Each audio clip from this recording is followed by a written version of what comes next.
Hello everyone, welcome to my channel. So आज का जो वीडियो है हम लोग का अगेन स्विच केस का है और मैंने यहाँ पर एक क्वेश्चन लिया है जिसको मेरे को स्विच केस से सॉल्व करना है। सो अगर आपने मेरा पुराना वीडियो नहीं देखा जिसमें मैंने आपको स्विच केस के सिंटैक्स और स्विच केस होता क्या है, मेन्यू ड्रिवन क्या होता है, ये सारी चीज़ें आपको नहीं पता है तो आप डिस्क्रिप्शन बॉक्स में जा कर के उसके लिंक को देख सकते हैं या फिर आई बटन पे जा कर के क्लिक करेंगे तो आपको मेरे बाकी वीडियोस भी मिल जाएंगे। अगर आप मेरे चैनल पे न्यू हैं तो आप मेरे चैनल को सब्सक्राइब करें तो आपको सिंपलेस्ट वे में जावा आप पढ़ सके, समझ सके और आप भी प्रोग्राम बनाने में एक्सपर्ट हो जाएं। सो आते हैं हमारे क्वेश्चन में। हमारा क्वेश्चन है write a menu driven program to calculate this. So पहली चीज़ मैं आपको बता दूं, मेन्यू ड्रिवन और स्विच केस में कोई डिफरेंस नहीं होता है। स्विच केस मतलब menu driven that means switch case. इसको यूज़र चॉइस भी बोला जाता है। अगर आपके एग्जाम में क्वेश्चन आता है कि write a program by using switch case तो आपको समझ जाना है कि स्विच केस से बनाना है। अगर मेन्यू ड्रिवन आता है तो भी आपको स्विच केस से बनाना है। अगर बोलता है यूज़र चॉइस तो भी आपको स्विच केस से बनाना है। तो यहाँ पर आपको दिख रहे होंगे तीन केसेस हैं। फर्स्ट में आपको सर्कल का एरिया फाइंड आउट करना है जिसका फॉर्मूला भी यहाँ पर दिया हुआ है और साथ में पी दैट मीन्स पाई की वैल्यू भी दी हुई है। दूसरा है एरिया ऑफ स्क्वायर निकालना है जिसका फॉर्मूला होता है साइड इंटू साइड। और जो थर्ड है एरिया ऑफ रेक्टेंगल जिसका फॉर्मूला होता है लेंथ इंटू ब्रेथ। सो हम लोग सबसे पहले क्या करेंगे, ये सारी वैल्यूज हमको यूज़र से लेनी है तो यूज़र से लेने के लिए मैं स्कैनर क्लास यूज़ करूँगी। उसके लिए मुझे पैकेज इंपोर्ट करना पड़ेगा। तो मैं यहीं पर स्टार्ट करती हूँ, import Java dot util dot star semicolon. Class का नाम लिख लेती हूँ। क्लास का नाम मैंने लिख लिया है, डेमो ले लेती हूँ मैं।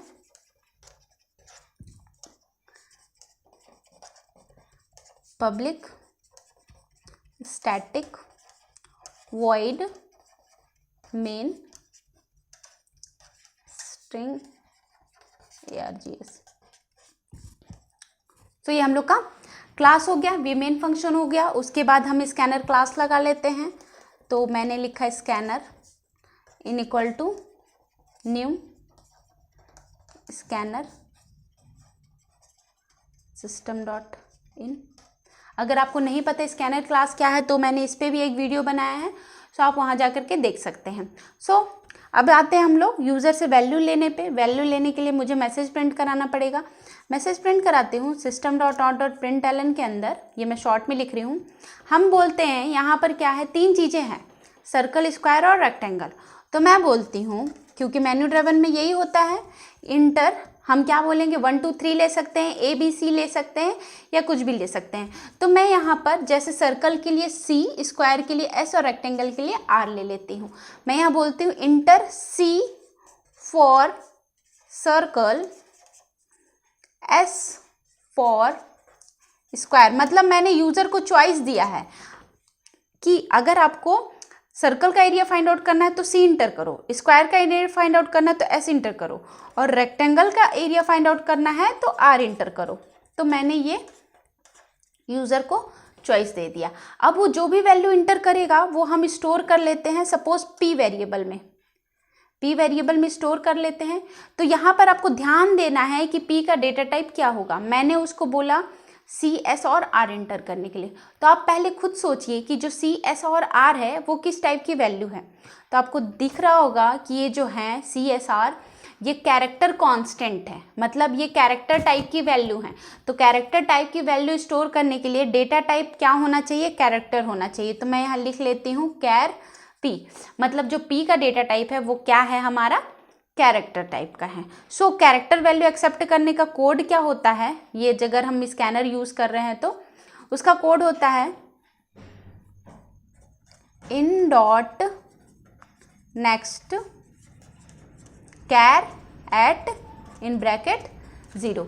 ये हमारा कैरेक्टर वैल्यू का कोड होता है। मतलब P में हमारा C, S और R इन तीनों में से कोई भी वैल्यू स्टोर हो गया होगा। नेक्स्ट आते हैं अब हम लोग स्विच केस में।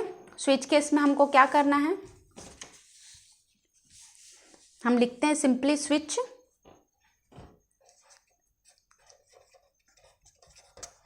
स्विच में क्या रहता है, हमारे यहाँ इनपुट रहता है। तो इनपुट वेरिएबल यहाँ पर कौन सा है, तो इनपुट वेरिएबल हमारा P है। आपको ध्यान देना है कि जो P है पी में या तो सी स्टोर होगा, या तो एस स्टोर होगा, या तो आर स्टोर होगा। और ये सारे किस टाइप के हैं? कैरेक्टर टाइप के हैं। सो पी में हम लोग का ये है, 3 चीज़ें हैं। तो यहाँ पर हमारा 3 केस बन रहा है। जो 3 केस है सी, एस और आर है। तो हम आते हैं केस 1 में। तो लिखते हैं यहाँ पर केस 1 नहीं लिखेंगे, क्योंकि जो केस 1 है 1 हमारा किसके लिए? सर्कल के लिए है, और उसके के लिए हमने सी लिया है। तो केस सी, और सी जो है वो कैरेक्टर टाइप का है, इसलिए हम यहाँ पर सिंगल कोट लगाएंगे। मैंने आपको डेटा टाइप में भी बताया था और टोकन्स में भी बताया था कि जो भी कैरेक्टर होते हैं उसको हम लोग सिंगल कोट में लिखते हैं। और ये हो गया हमारा कोलन। क्लियर? यहाँ पर हमने क्या लिखा है? केस सी। अब जो दूसरा है हमारा एस है, तो जो सेकेंड केस हो जाएगा वो हो जाएगा हम लोग का केस एस।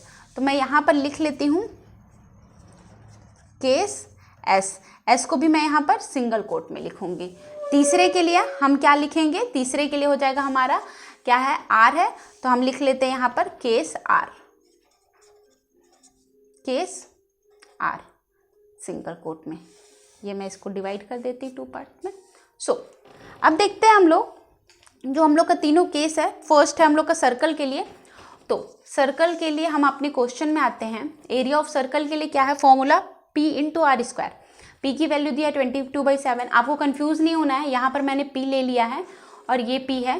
तो आप पी को 2 टाइम्स यूज नहीं कर सकते, तो मैं यहाँ पर पी नहीं डायरेक्ट उसकी वैल्यू पुट करने वाली हूँ, इसलिए मैंने यहाँ पर पी ले लिया है, कोई दिक्कत नहीं है इसलिए।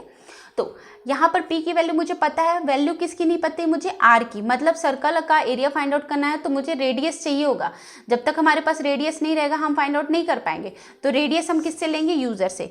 तो हम यहाँ पर मैसेज प्रिंट कराते हैं, system.out.println इंटर रेडियस। उसको स्टोर कर लेते हैं आर में। अब रेडियस जो है, तो आप खुद सोचिए जो रेडियस होता है वो किस टाइप की वैल्यू होता है? तो वो या तो फ्लोट हो सकती है, या तो आपकी डबल हो सकती है, या तो आपकी इंटीजर हो सकती है। ठीक, तो हम यहाँ पर ले लेते हैं इसका इंटीजर, या तो आप फ्लोट भी ले सकते हो। तो मैं इसका डेटा टाइप यहाँ ऊपर में डिफाइन कर देती हूँ। मैं फ्लोट ले लेती हूँ, float r. So r is equal to क्या हो जाएगा हम लोग का? In dot next float. क्योंकि मैंने फ्लोट लिया है इसलिए नेक्स्ट फ्लोट हो जाएगा।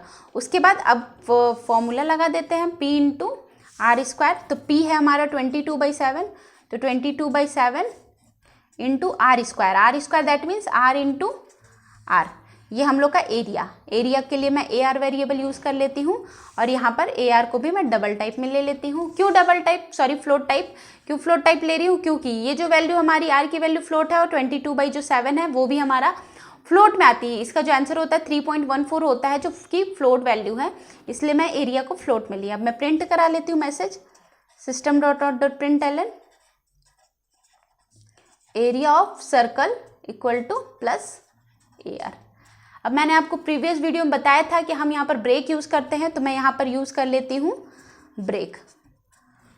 सो केस सी जो है हम लोग का क्या फाइंड आउट करना था? एरिया फाइंड आउट करना था सर्कल का, तो ये हम लोग का फाइंड आउट हो चुका है। अब दूसरे केस में आते हैं। जो सेकंड केस है हम लोग का, जो स्क्वायर है, स्क्वायर का हम लोग को क्या फाइंड आउट करना है? एरिया। उसका फॉर्मूला होता है साइड इंटू साइड। तो ये जो साइड है मुझे किससे लेनी पड़ेगी? यूजर से। तो यूजर से साइड लेना पड़ेगा, तो मैं यहाँ मैसेज प्रिंट करा देती हूँ, system.out.println इंटर साइड। अब मैं इसको स्टोर कर लेती हूँ एस में। आप चाहो तो SIDE वेरिएबल में भी यूज़ कर सकते हो, दैट मीन्स साइड में भी यूज़ स्टोर कर सकते हो, बट मैं एस में यूज़ स्टोर कर लेती हूँ। इसका ऑब्जेक्ट मैं इंटीजर ले लूँगी, क्योंकि यहाँ पर मुझे मल्टीप्लाई कराना है, साइड इंटू साइड ही करना है, कोई फ्लोट टाइप की वैल्यू नहीं है।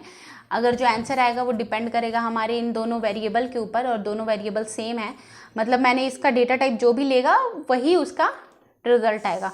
सो मैं इसका डेटा टाइप इंट ले लेती हूँ। तो मैं यहाँ पर डिफाइन कर देती हूँ इंट एस, इन डॉट नेक्स्ट इंट।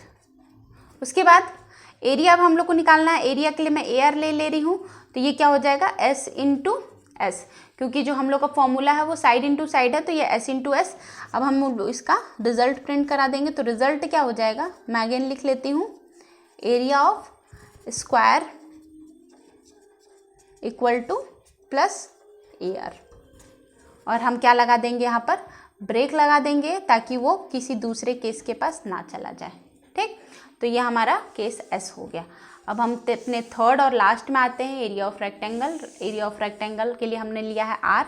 तो इसके लिए रेक्टेंगल में मुझे क्या चाहिए, लेंथ और ब्रेथ चाहिए, 2 वैल्यू चाहिए, तो 2 वैल्यू मुझे यहाँ पर लेनी पड़ेगी। तो मैं ले लेती हूँ system.out.println इंटर लेंथ। मैं चाहूँ तो ऐसे भी लिख सकती थी इंटर 2 वैल्यू, बट मैं यहाँ स्पेसिफाई कर देती हूँ कि जो 2 वैल्यू है मेरा लेंथ और ब्रेथ है, तो इंटर लेंथ और ब्रेथ। लेंथ के लिए एल ले लेती हूँ, ब्रेथ के लिए बी ले लेती हूँ, दोनों का डेटा टाइप मैं इंट ले लेती हूँ। In dot next int. अब area, A R is equal to length into breadth, ये हमारा एरिया निकल गया। अब हम इसको प्रिंट करा देते हैं, एरिया ऑफ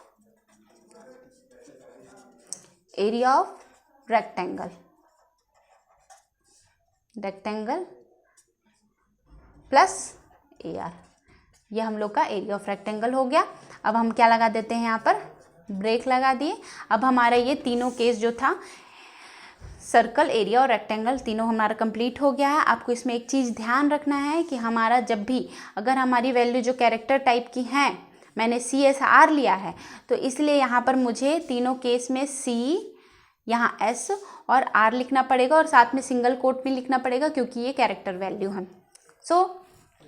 दूसरी चीज़ ये कि तीनों केस कंप्लीट हो गया। अब मुझे क्या यूज़ करना है, डिफ़ॉल्ट यूज़ करना है। तो मैं यूज़ कर लेती हूँ डिफ़ॉल्ट। आपको मैं बताई हूँ पिछले वीडियो में मैंने डिफ़ॉल्ट क्यों यूज़ किया है, यहाँ फिर से बता देती हूँ। डिफ़ॉल्ट अगर यूज़र C, S और R के अलावा कोई भी वैल्यू इंटर करता है, अगर यहाँ पर हमने बोला दिस बट इसके अलावा कुछ इंटर करता है, सपोज 1 2 3 कुछ भी, तो वो डिफ़ॉल्ट में चला जाएगा और क्या मैसेज प्रिंट कर देगा, वही मैसेज प्रिंट करेगा जो मैं यहाँ लिखूँगी। सो मैंने यहाँ लिखा रॉन्ग इनपुट, तो वो रॉन्ग इनपुट प्रिंट कर देगा। ये हमारा स्विच केस का करली ब्रैकेट, यहाँ मैंने भूल गया था ओपन करना, ये स्विच केस का ओपन हुआ है, ये क्लोज हो गया। अब ये जो मेन फंक्शन का है हम लोग का, मेन फंक्शन पब्लिक क्लास, ये दोनों यहाँ पर हमारा क्लोज हो गया। डेटा टाइप देख लेते हैं, हमने ले लिया है एस, ले लिया है, लिख लिया है इसको, और हमने किस चीज़ को, एल और बी को नहीं लिखा, तो एल और बी का भी डेटा टाइप डिफाइन कर दी और यहाँ सेमी कॉलम। सो ये हमारा प्रोग्राम बन करके तैयार हो गया, जिसमें हम लोग का यहाँ पर ये हम लोग का फर्स्ट पार्ट है और ये हमारा सेकंड पार्ट है जिसमें हमने ये निकाला है। उसके बाद ये सारी चीज़ें, देन ये हमारी चीज़ें और ये, तो ये था हम लोग का स्विच केस का प्रोग्राम जिसमें हमने एरिया निकाला है, जिसको हम लोग मेन्यू ड्रिवन भी बोलते हैं, यूज़र चॉइस भी बोलते हैं। सो अगर आपके एग्जाम में क्वेश्चन आता है कि write a program to find the this जो भी आपका क्वेश्चन रहेगा बाय यूजिंग स्विच केस या by using menu driven as per user choice, तो आप इसको स्विच केस से ही बनाओगे। और स्विच केस के जो भी क्वेश्चन आते हैं बहुत इजी होते हैं, हम लोग ईजिली नंबर गेन कर सकते हैं अपने इस प्रोग्राम में। सो आज की वीडियो में इतना ही। अगर आपको वीडियो अच्छा लगा हो तो लाइक करें, शेयर करें और कमेंट करें। और अगर आप चाहते हैं कि मैं स्विच केस से रिलेटेड और भी वीडियो बनाऊं, या आपके माइंड में आपके पास जो कोई क्वेश्चन है जो नहीं बन रहे हैं, सो आप मुझे कमेंट सेक्शन में ज़रूर बताएं ताकि मैं उस पर भी वीडियो बना सकूं। सो आज का वीडियो में इतना ही। Thank you.